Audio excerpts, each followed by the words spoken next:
Good morning, and you're highly welcome to today's program, Choices. I'm yours sincerely, Chinyere. I have come with my program, our program, your program, Choices. We are still on the subject of forgiveness. We are still talking about what it means to forgive.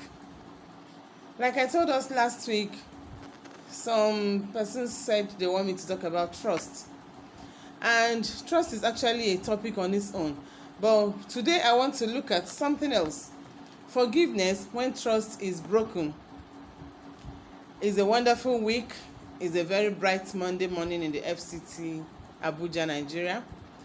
And I want to tell you all that this week is going to be a beautiful week for us all in Jesus' name. It's going to be a week where you will get everything that you need, and no harm shall come to any of us in the mighty name of Jesus Christ. Okay, let's go.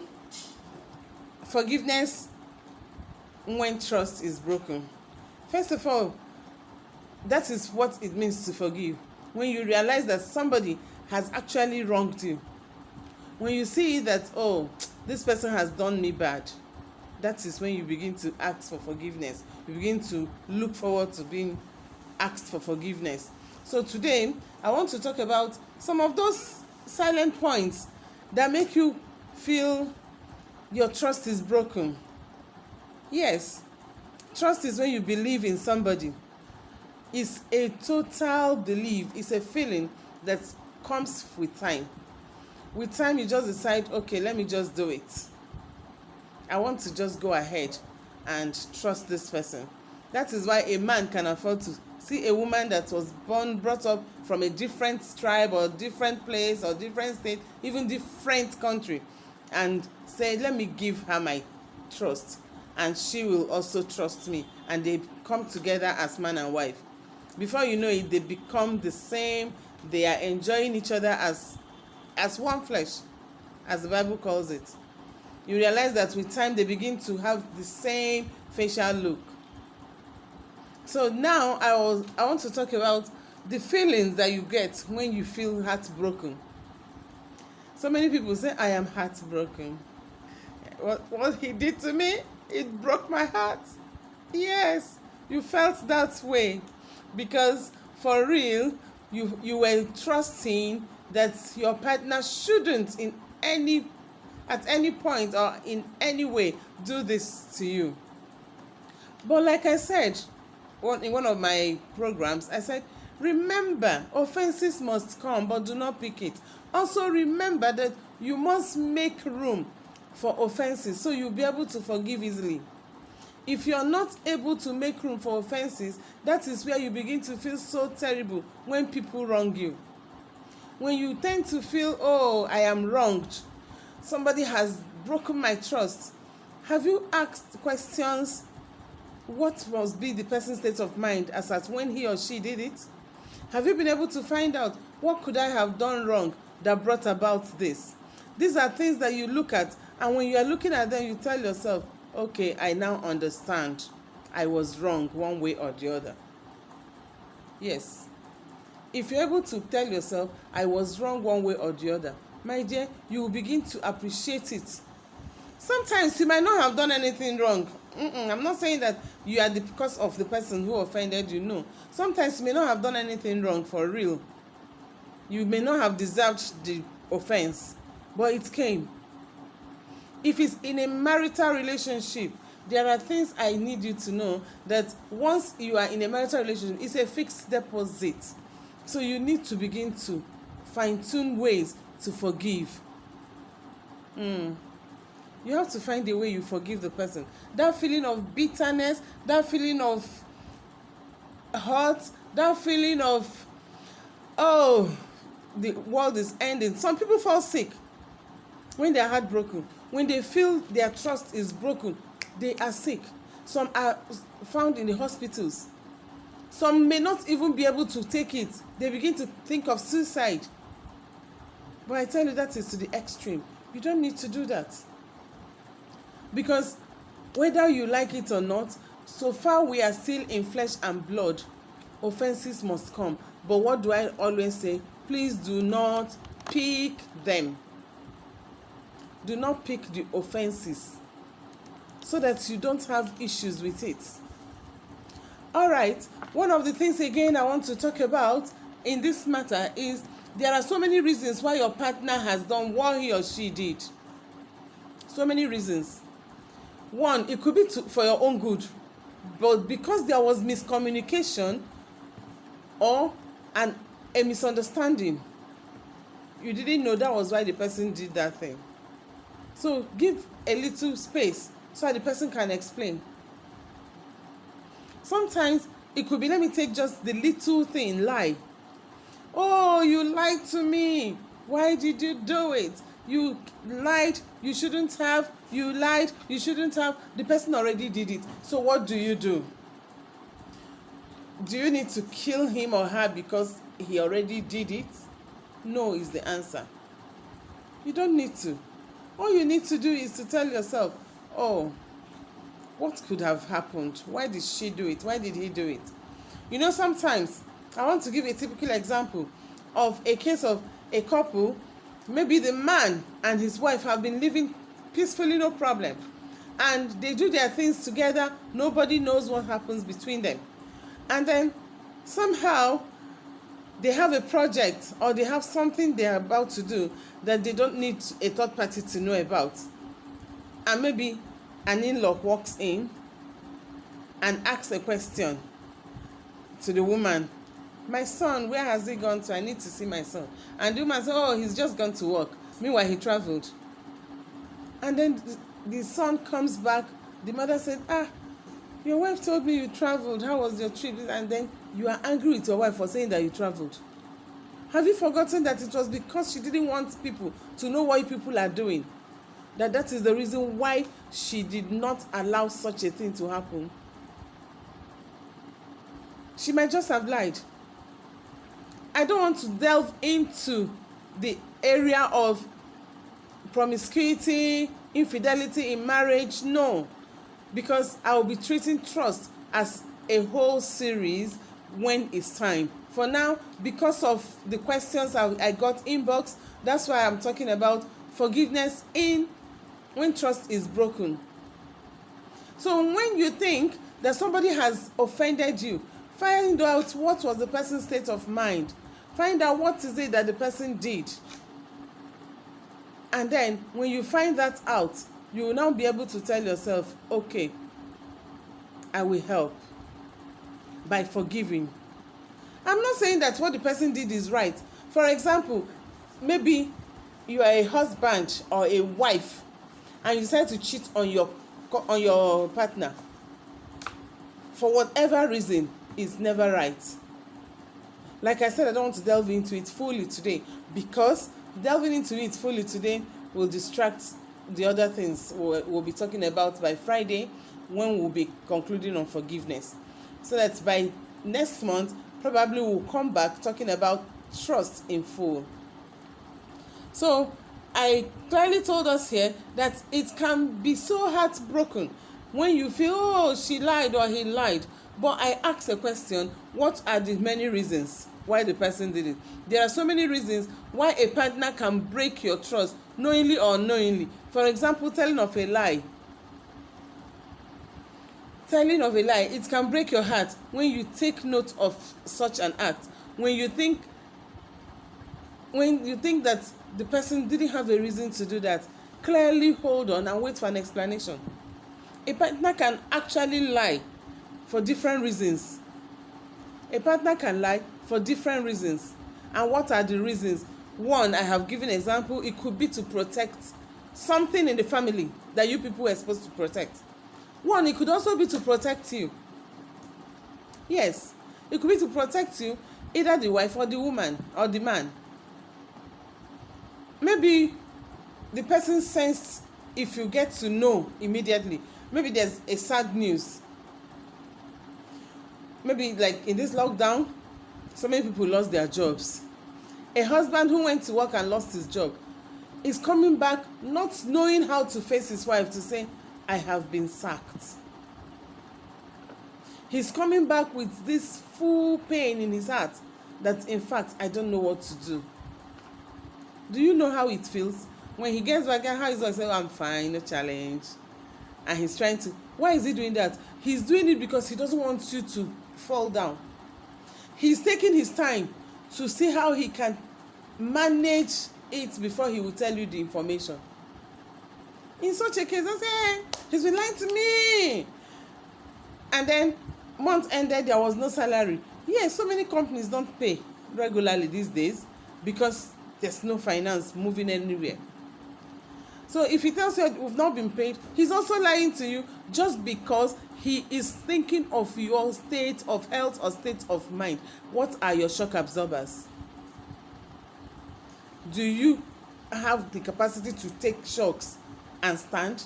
He doesn't want to lose his job and lose his wife. And some wives are the ones working, and then the man had been fired. Then suddenly the woman was also fired. She's coming home. She will not be ready to tell the man the truth immediately because she doesn't want to lose her husband.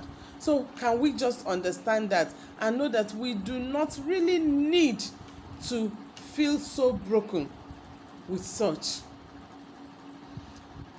I also recognize the fact that some people are so hot, like when a husband will tell his wife, yes, I am traveling, an official duty. I will be in Lagos, just like we are in Abuja.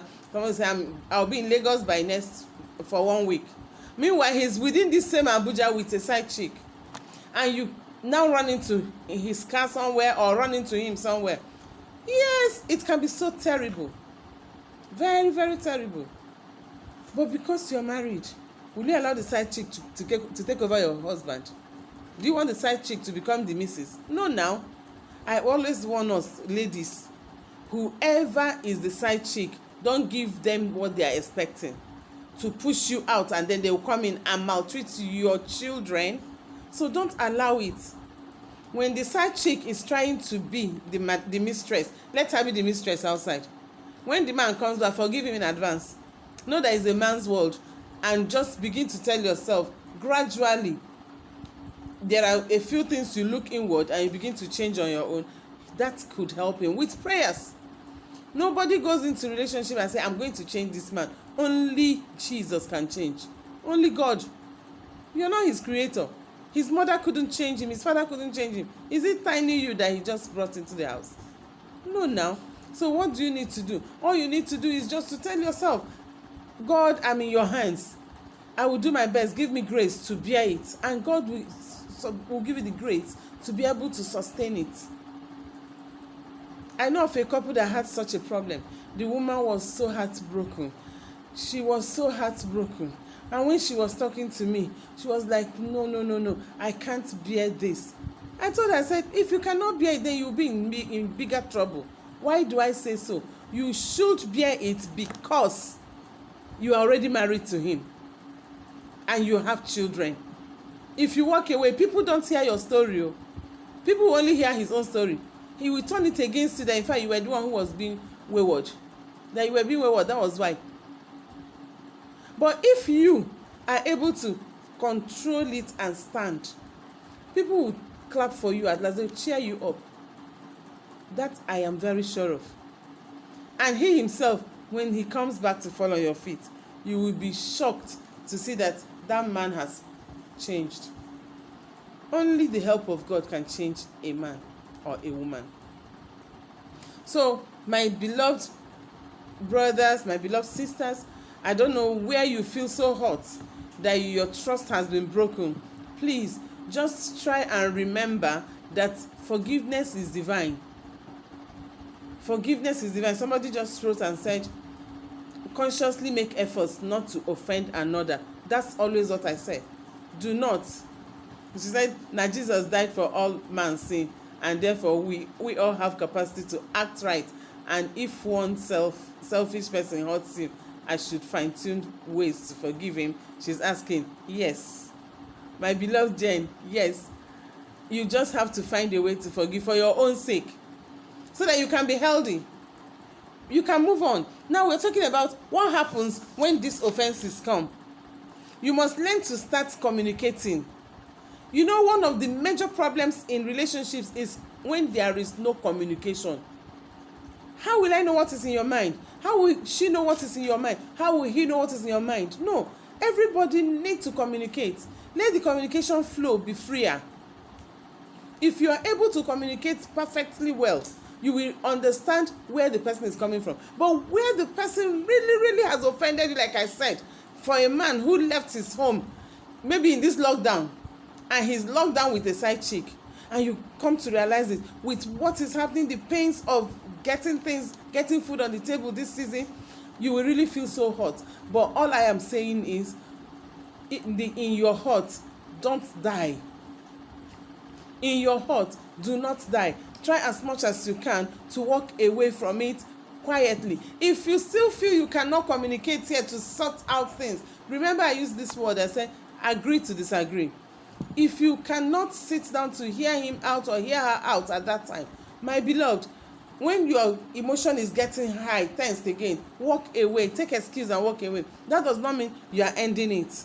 You are only telling yourself, I am walking away for a while, we will continue some other time. That is the reason why you will live better. But when you carry it in your mind, no. You are carrying a wrong thing in your mind. You are making people not understand that you have been offended.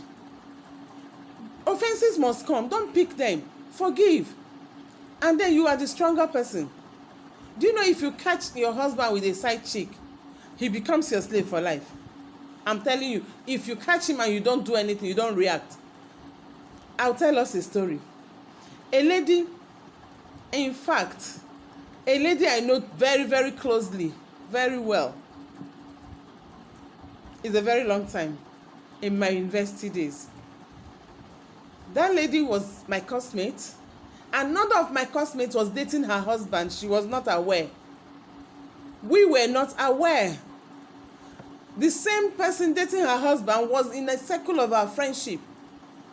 At a point, she came one day and told us that she was getting married, that she would bring the card, which she never brought. But for real, she was planning marriage. The guy was keeping his real wife with 2 children in the dark, and then planning another marriage just because he wanted just to have fun. He didn't mean that marriage. The day the whole thing busted, I tell you, he traveled. He had already made arrangements with his friends to join him to go for the traditional marriage. I'm talking of Nigeria. I'm not saying another place. They were planning to go for that traditional marriage. And then all the wife knew was that her husband traveled for a business trip. And then she left their rented apartment to where they just completed building, where the man told her, when I come back, we'll move in there. So she said she decided that weekend to carry the children to the new house and spend time there. And then there was no GSM. So actually she did not tell him when they got there, but she told him when they left the other house that they were not around, in case he was going to call the house line.